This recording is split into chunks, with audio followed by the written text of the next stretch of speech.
পিকেএসএফকে অর্থায়নের মডেলে পরিবর্তন আনতে বললেন প্রধান উপদেষ্টা ডক্টর মোহাম্মদ ইউনূস।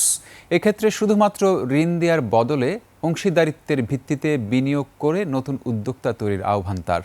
এই মডেলে অর্থায়নে তার নিজের প্রচেষ্টা সফল হয়েছে বলে উল্লেখ করেন প্রধান উপদেষ্টা। আরও জানাচ্ছেন মেহেদী হাসান।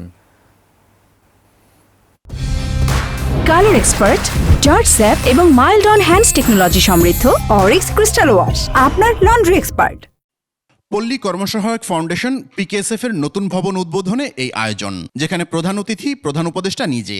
বক্তব্য দিতে গিয়ে কিভাবে বিশ্বব্যাংকের 20 কোটি টাকার ঋণ কাজে লাগাতে গিয়ে পিকেএসএফ এর জন্ম হয় এবং সেই সময় তিনি কি ভূমিকা রেখেছিলেন স্মরণ করেন প্রধান উপদেষ্টা।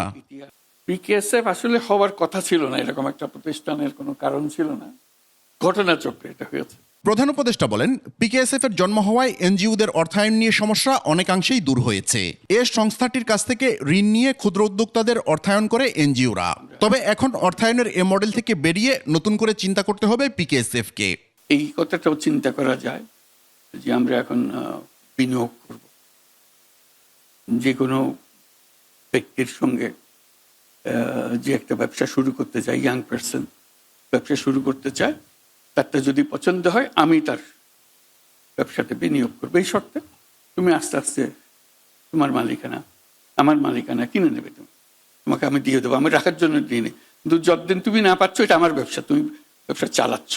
এজন্য প্রয়োজনে পিকেএসএফ এর আইনে পরিবর্তন আনতে হবে বলেও মত প্রধান উপদেষ্টার। আইন কানুনের মধ্যে যে সমস্ত দূরত্ব সৃষ্টি হয়েছে ইতিমধ্যে সেগুলো সংশোধন করা যায় কিনা, যেহেতু 80 সালের কি চিন্তা করে তখন যে আইন হয়েছে সেই আইনের মধ্যে কোনো তফাৎ এখন বর্তমান পরিস্থিতির কারণে এটা ভিন্ন করা যায় কিনা সেগুলো পরীক্ষা করে দেখা। বিশেষ করে পিকেএসএফ এর নিজস্ব আইন যেটা আছে এটাকে আরো সম্প্রসারণ করা যায় কিনা নানা দিকে তার কর্মসূচি বাড়িয়ে নেওয়ার জন্য। দারিদ্র্য নির্মূলে বাংলাদেশে যা কাজ হয়েছে তা বিশ্বের মধ্যে অনন্য বলেও উল্লেখ করেন ডক্টর ইউনূস। অন্য কোনো দেশে এরকম হয়েছে বলে মনে হয় না। মেহেদী হাসান, 21 টেলিভিশন, ঢাকা।